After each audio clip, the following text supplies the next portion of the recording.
Can you see the light, my friends? It's not the end. Listen to me now on this Kirblog. Welcome. All right, we're going to do one of those. Remember this thing that you asked me about and for my memories of? We're going to do one of those. It's been a long time, but this isn't because of anything in particular, but just I'm kind of on short notice with getting this one out. So I apologize, but I hope you enjoy it. This is a question cited by the House of Loaf. Have you ever played the Mega Man Zero franchise? And if so, what are your thoughts on it? I've always thought it had a very interesting narrative.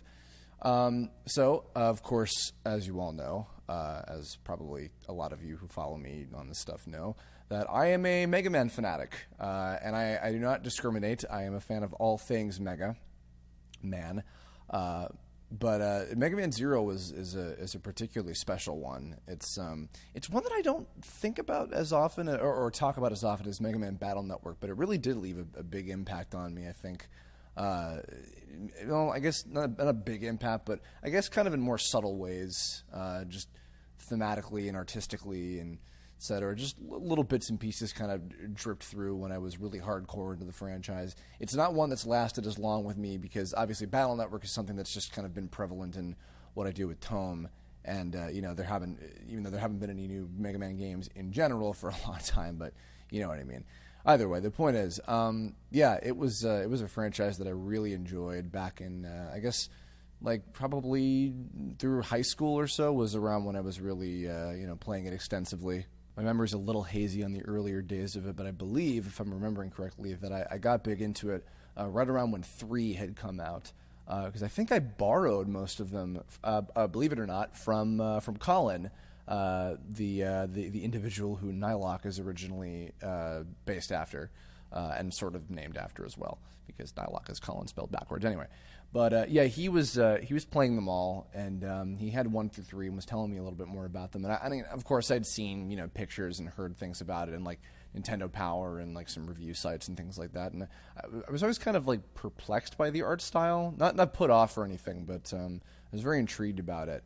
And I guess now that I think about it, this must have been like maybe even like late middle school or early high school, because a lot of people who may or may not have seen TvTome Adventures back in the day, a lot of the character sprites from Mega Man Zero were taken and edited to look like the characters. Back when we were producing the show, the old version of the show, we were editing pre-existing sprites to look like the characters, and because the Zero sprites had so many different like movements and poses and things, and it was easy to kind of re-edit into different human shapes, we used it for a lot of characters, like way too many characters. We had it for like Alpha and Nylocke and Zeto and all these other characters and stuff. I think also Seal, Zero's partner, was, or however, I'm not sure exactly how you pronounce her name. I think it is Seal, but Phil. She was edited to be Flame Girl, and there were a few. I think Game Crazed was one of the like not the Maverick Soldiers, but like the little Cyclopean Guard characters. Some of the bosses were edited as well. So we just took a lot, because also they're beautiful pieces of pixel art, really expressive, awesome, vibrant, colorful kind of character designs that translated surprisingly very well to the Game Boy Advance.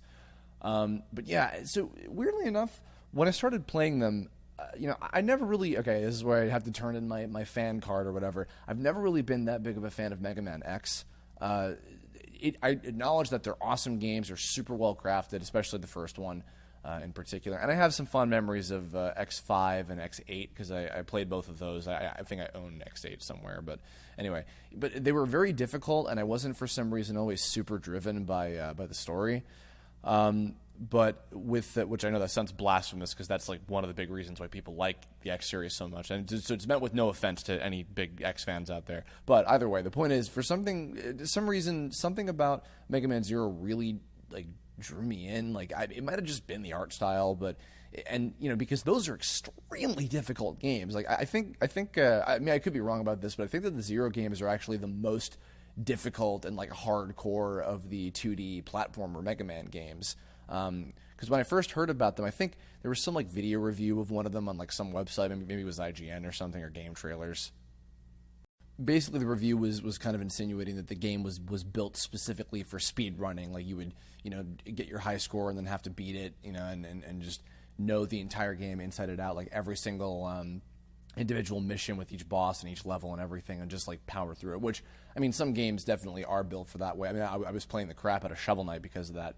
But I don't know. At first, that kind of turned me off to it, and I was like, oh, that doesn't sound very fun. I think it was when Mega Man Zero 2 had just come out at the time. But either way, yeah. So I was playing through. I was playing through them. I was borrowing them in succession from Nylocke, from Colin. Sorry. And I believe, again, by that point, the first 3 were out. So I marathoned them through in like about a year. So I never played 4, unfortunately. I remember watching an extensive playthrough of it on some website that had like a full playthrough of the Japanese version of it or something. But I never got to actually play it myself, unfortunately, which I guess isn't that bad because 3 was kind of more of the intended ending, and then 4 was just the kind of like, all right, well, here's a little extended ending, and we'll just kind of put an end to the full arc. Even though 3 was kind of, I think, was all that was intended, or something like that. Either way. And it's funny because I also kind of just recently dug out, I have a copy of the Mega Man Zero official complete works art book published by Udon and written by the fantastic Ash Paulson, who folks would now know from GameXplain. And I actually got this copy because my girlfriend at the time entered this contest that Capcom was having on their official like forums, where they were accepting like Mega Man Zero fan art pieces, and I believe she already had a copy of the Japanese version of the Complete Works art book, so she gave me her copy of the English one. It's awesome. I've kept it since then. So and it's really fantastic. If you guys ever find it, pick up a copy of it. All the Mega Man art books are amazing. But yeah, I was kind of going through that and remembering like, oh yeah, like all the kind of distinct images of the boss characters and everything, and there's definitely a lot of them that had again probably like subtle influences on certain characters, not more so than others. Like there was one recently, it's one of the Panther characters, I think it was from Mega Man Zero 2, that literally I think I was like, oh, that's just I stole bits and pieces of that to make Tiger Lily from Tome, just as an example. And just like poses and different special attacks and things, I think were all kind of taken from that periodically. Something that this might come as a surprise to some people, because I think anyone who's listening to this who's a fan of Mega Man Zero, I feel might have seen this. There was a cartoon on Newgrounds. It was a sprite movie, so it wasn't really like a fully animated cartoon or whatever. But it was a couple of sprite animations called Mega Man Zero: The Last Cataclysm, and they were by this guy who I only knew as someone named Flame Zero. He has long since vanished from the face of the earth. Nobody has seen hide nor hair of him, unfortunately. But basically, it was a sort of retelling, like his own kind of version of the Mega Man Zero 3 storyline, with Zero coming into contact with the 4 Guardians, or the 3 of them that were alive, because obviously by that point Phantom was defeated, and he was fighting against all the different Mavericks from that, and then eventually coming across Dr. Weil and Omega, which was the quote-unquote original version of Zero, like his original body with a new evil program planted in it or something.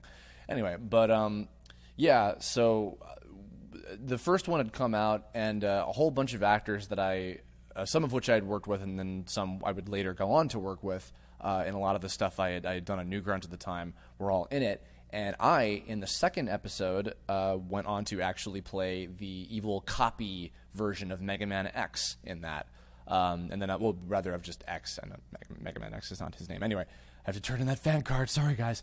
And yeah, so there were a whole bunch of people. Those of you who've been maybe following my work for a while would recognize Zero was played by Tam2, and also he played like almost all the Mavericks in those 2 cartoons. He was in the original TTA, and then also Edwin Tiong, and who was in Parody Rangers, Lucian Dodge, who was in Tome, Kira Buckland, who was the brains behind Brawl Taunch. The 3 of them were the Guardians, Harpuya, Leviathan, and Fufnir. And then who else was in there? Oh, D-Mac, Devin Mack was the voice of Dr. Weil in the first one, and then Nick Tyner was in the second one, I believe, as Dr. Weil. There were a couple switch-ups between each of them. And Rina Adachi, who was she played Foxtar, because both the art book and the cartoon that this guy made got Foxtar's gender wrong. Foxtar is actually a guy. Whoops. But yeah, that aside, Rina Adachi, she was the pink parody ranger. Yeah, but infamously, these cartoons like did really well on Newgrounds. I think they got like several million views on there at the time. But there was a third one that we recorded for, and it never like got done. It never came out, unfortunately. And then again, the Flame Zero guy just kind of vanished from the face of the earth, and nobody ever found him or kept track of him or anything. I think I remember Mac telling me that like he found like because Flame Zero had like a forum or something, and somebody was trying to keep in touch with him on there, but he just never kind of came back up again, and he never finished the third one. It sucked because I recorded for it. I remember I don't think I have the script anywhere, unfortunately. I would pull it out if I did, but I remember recording for Copy X and also for the original X, who appears in his Cyber Elf form in the cartoon. I think I might have even helped out with like tweaking some stuff in the script. Because I believe Flame Zero's first language wasn't English, so Edwin and I were both helping him out a little bit. But yeah, no, that was a lot of fun to do, and I remember doing like this kind of like what was it? It was like I think they did some kind of effect to like make his voice skip, like Neo Arcadia is a mechanized utopia, something you in the original Zero could never create, or something like that. But yeah, that was a lot of fun, and I mean, I was super big into Mega Man at the time, so like getting to voice an incarnation of Mega Man on even just on like a sprite thing was really fun. But it sounds super nerdy, but it was cool.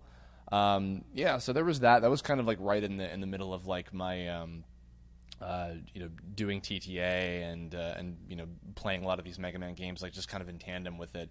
It was kind of a interesting time. Yeah, I guess that would have been. That would have followed all the way, I think, up until the end of high school, because I think that Mega Man 04 came out like towards the end of my time in high school. I don't have the dates in front of me right now, but it was something along those lines. But yeah, the artwork is fantastic. The story was actually pretty solid. The games were, as hardcore as they were really fun. I'm actually surprised that I even managed to beat the 3 of them that I played, because good God, they were so difficult. Because Mike Lucas, I think he even tried some of them, and he was like, "I'm awful at Mega Man. Wow, okay." And I'm just like, but I'm going to keep trying because I want to know what happens next. And YouTube doesn't exist yet. I think it eventually did, but I didn't feel inclined to like look up playthroughs of it or whatever. But anyway, aside from Mega Man 04. But anyway, yeah. So I have some good times with those games, and they're incredibly well crafted. Mega Man ZX, I unfortunately never really got into. I was kind of, to be honest, I was a little put off by it because I remember seeing a trailer for when the first of the 2 that were made came out, and it was really generic and really like kind of doofy. I remember liking the song. It was like Hasayake Amasu do do do do do do do do do do, something like that. 3 people will maybe know what the hell that is. But the trailer itself was really like, and it just kind of made me like, all right, I'm not rushing out the door to go and pick up a copy of this.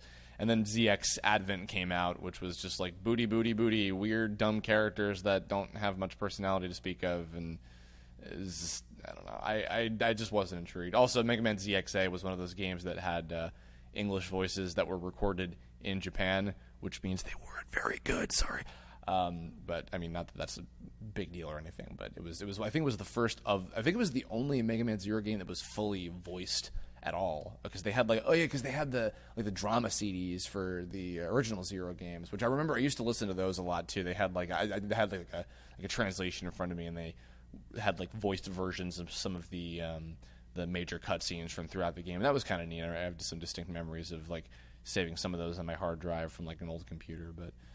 Yeah, they were good times. Mega Man Zero was neat. Not my favorite. I don't know. I don't know if I'd even necessarily have a favorite, because I say I love Mega Man Battle Network, but even then, like, I love all of them for different reasons, all the different kind of sub-franchises of Mega Man in different ways, and Zero was one that still has a special place in my heart. I still dig back into the art book once in a while and just look through everything and kind of marvel at how awesome it is, and hope that my art ever could get that good. But I guess that's kind of gonna wrap it up. So I guess in the comments below, let me know your thoughts on Mega Man Zero. Did you ever get to play it? Do you know anything about it? Do you have any fond memories of it? Was it something that passed you by, but you always kind of admire from afar? Do you have no idea what the hell it is? I don't know. Either way, share your thoughts with me in the comments below. And if you have ideas and suggestions for future Kirblog topics, let me know that in the comments as well. Or you can hit me up on Twitter, Tumblr, Facebook, whatever you feel like, and that'll do it. Thanks for listening. blah, blah, blah. Like and subscribe, you know the deal, and I will see you all next time. Bye-bye.